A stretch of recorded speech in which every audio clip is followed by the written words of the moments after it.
Hey there, Grumpy Old Fart here. I'm doing a video now for its advice for aspiring dungeon masters, for young dungeon masters. I've been playing this game a long time, since 1976. I started running games in 1979. I still run Advanced Dungeons and Dragons to this day. My son's actually running a campaign for his friends. I try to help the younger dungeon masters, and the reason I do that is because the game needs dungeon masters just like it needs players. If a game without players sits on a shelf, and without dungeon masters you can't run the game. It's an integral part of the game.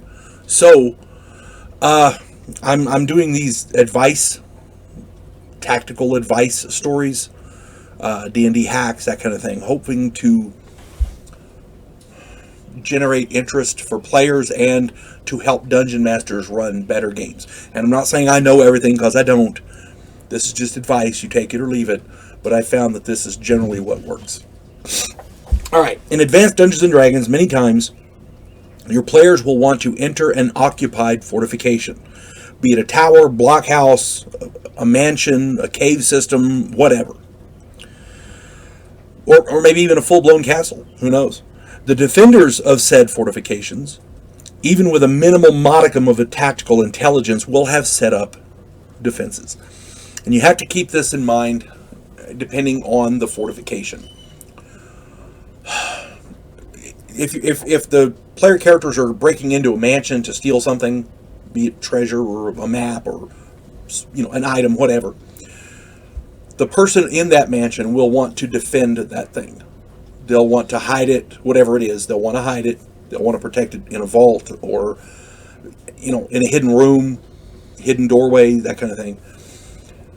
Here's the difference between a mansion and a fortification. A mansion is used. People in mansions have fancy guests that like to come in. So having walls with armed guards and blah, blah, blah may not be exactly socially acceptable for them. So you got to keep that in mind when you're designing these defenses. But by the same token, you can't just let the PCs walk in.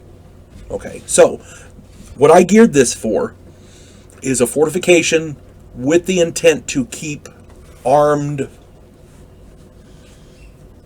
military people out. That's what most castles and towers and fortifications are. A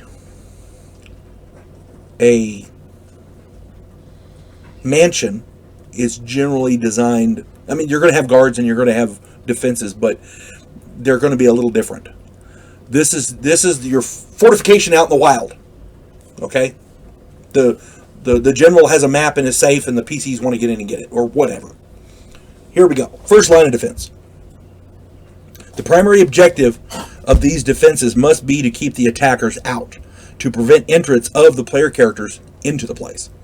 Barring that, the secondary objective must be to create obstacles, kill zones, and death traps with the intent to eliminate as many attackers as possible to force their retreat. The first step in any defense of a fortification is guards. Guards and scouts. I kind of lumped them together here. Scouts scout out the territory to find if there are large groups of soldiers or mercenaries or whatever in the area, so that they can send word back and alert the castle to be prepared. Scouts function to prevent the buildup of enemy forces outside your castle. Guards are in the castle, on the walls. Their thing is, oh crap, look, there's a whole bunch of guys over there coming this way. Warn everybody. That's their job, to raise the alarm. Anytime player characters are wanting to sneak into a place, the first thing you got to do is avoid the scouts and eliminate the guards. Period. If you don't do that, you're creating problems for yourself. As the dungeon master, it's your job to create reasonable defenses. A guard on top of a tower can see the entire surrounding area. He may have a signal fire or a horn or something to blow, but one or two guards up there like that's reasonable.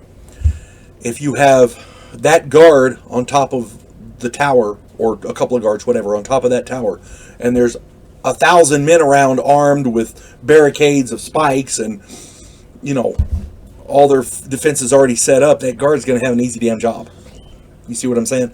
The guard guards areas that you don't want to place tons of people at. The guard can say, "Oh, they're coming!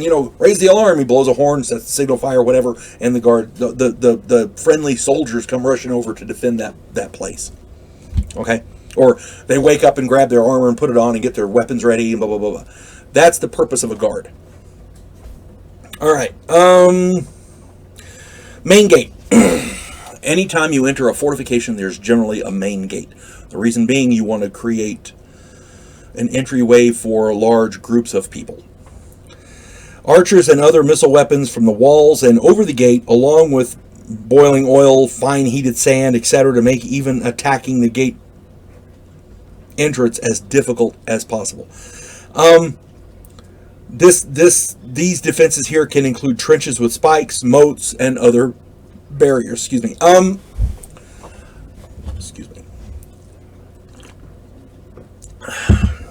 In most medieval fortifications, barricades were used to funnel enemy troops, because if they had a barricade with spikes and stuff, most of the enemy troops came through a centralized location so that you could whack them with your archers or whatever, spears, that kind of thing.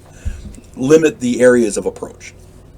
In World War I, it was found that machine guns paired with simple barbed wire turned avenues of attack into kill zones. Soldiers had to stop to cut the wire, and while they were bunched up, the machine gunners just mowed them down. Entire companies were wiped out like that. The same principle can be applied with fencing and massed archers. These guys coming in, whack them with the arrows. Okay, arrows are wonderful. A lot of people discount arrows because a fifth level player character, a fighter, can have something like 50 hit points roughly. And an arrow does a d6. The problem is most of your armies are filled with 0 level fighters, which have 1 to 6 hit points. An arrow can be devastating. An arrow, and arrows can be beefed up. That's all I'm saying. And I'm not talking about magic. I'm going to do magic at the end of this. So this is just normal people defending a normal fortification. All right, now. When an arrow hits somebody, it penetrates and goes in, and you now have a sharp, beveled edge inside their body.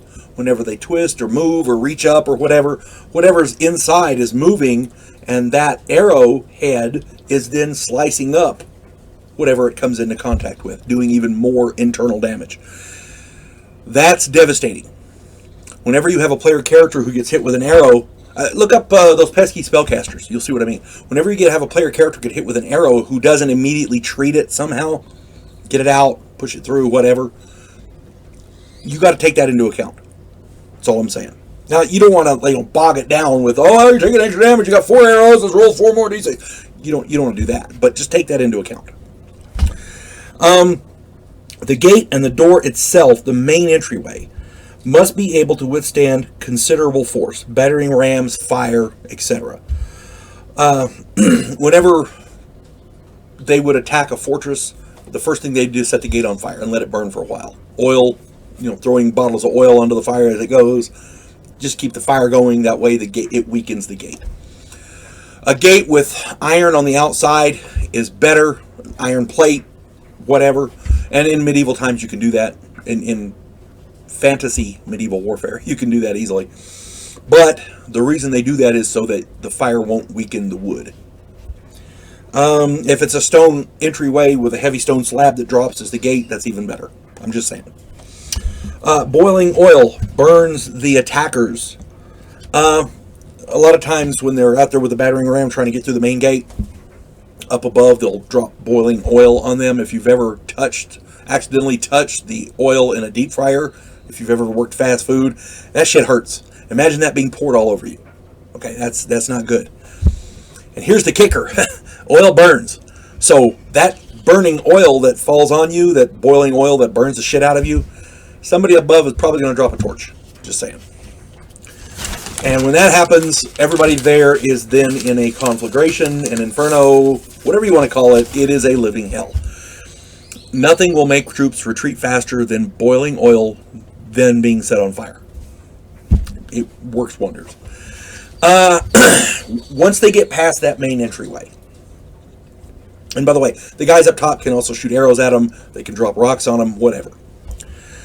Once they get past that main gate, they enter what's called the gatehouse in most castles. The gatehouse refers to the area just inside the main entry point, which is a series of... The gatehouse consists of a series of gates or portcullises, whatever.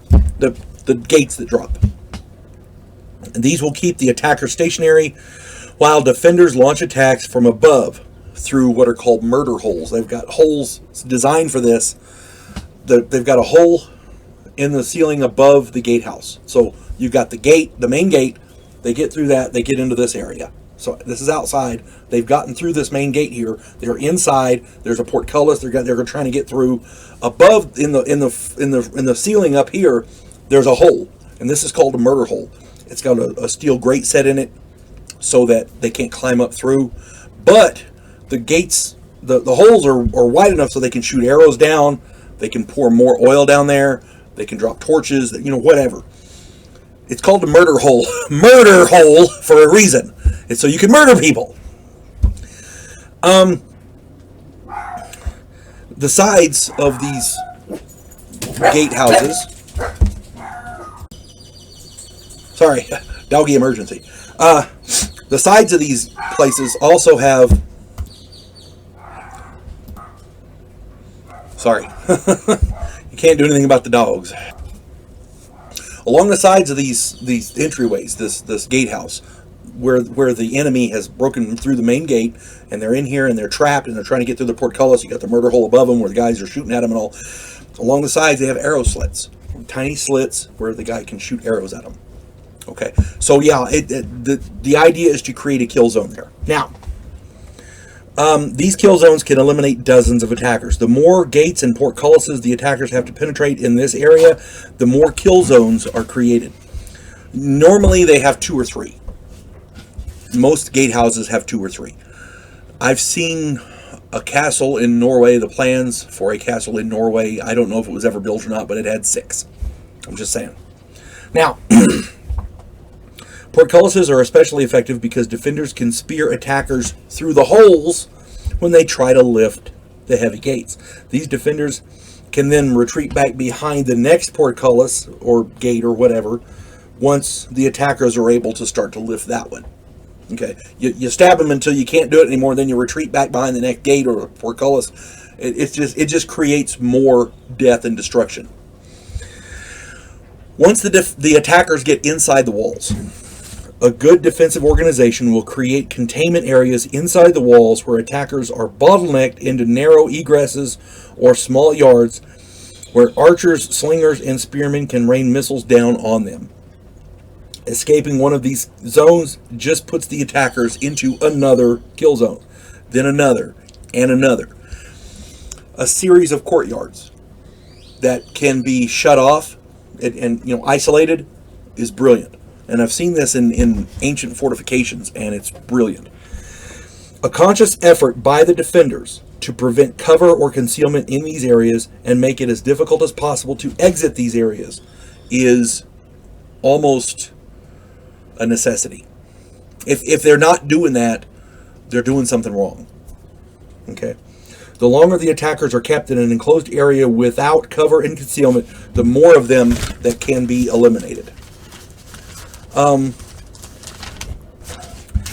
Stairwells. Stairwells are one of my favorites. Once the attackers get inside a building, more than one story, or even going down.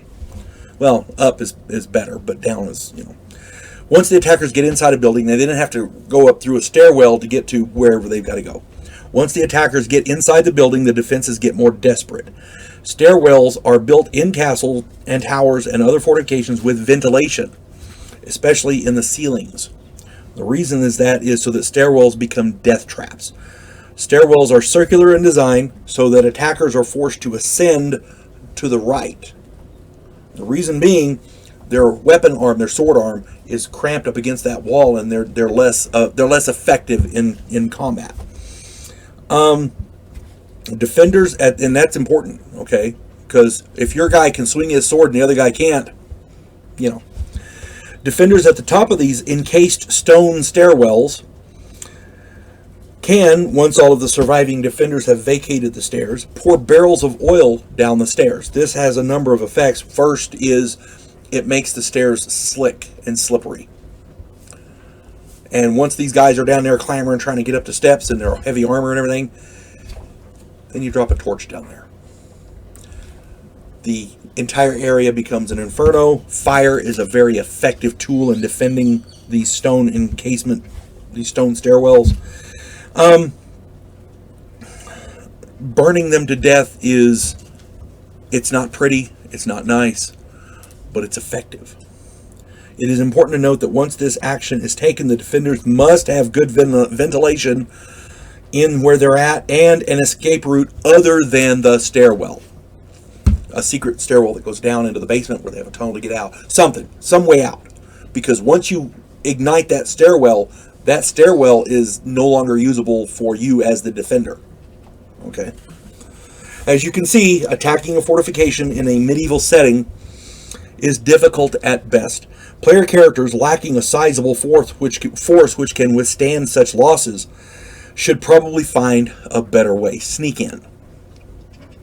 Stealthy ways to bypass defenses and eliminate guards or scouts silently would be far preferable. You will note that I haven't mentioned magic. Imagine how effective a kill zone would be with fireballs, lightning bolts, blade barriers, and flame strikes raining down on the attackers. That would make them even more effective. These are just a few examples of how defenses can be mounted.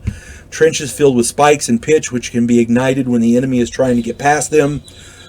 Stabbing arrows into rotten meat before you use them will spread diseases. Fine sand heated in cauldrons and then thrown from the walls onto armored attackers gets inside the armor and it burns. It forces the attackers to remove their armor. Makes them less effective. There are so many. There are as many defensive tactics as there are stars in the night sky. Defensive tactics are limited only by the materials at hand and the imagination of the defenders. There's a region siege warfare became so popular. You attack a medieval castle with your army, you lose a lot of that army. It's designed that way. Siege warfare, what it does is it prevents food and other resources going in and out. It prevents escape. The people inside starve. Or eventually they're going to run out of supplies and either have to give up or mount an attack, in which case you've got them. You see, you don't have to go through the castle defenses to get them. They're coming to you. If they surrender, all the better. Because then you can work out a deal and suddenly now their guys are joining you. You see what I'm saying? It works out. I wanted to do this because there's a lot of dungeon masters, a lot of experienced dungeon masters who don't understand castle warfare, and this I hope this helps. That's all I'm saying. And I'm not saying this is how you have to do it. This is common sense stuff I would use to defend a fortress in my game. If my players can't get past that, they have no business attacking it. You folks have a good day. God bless one and all.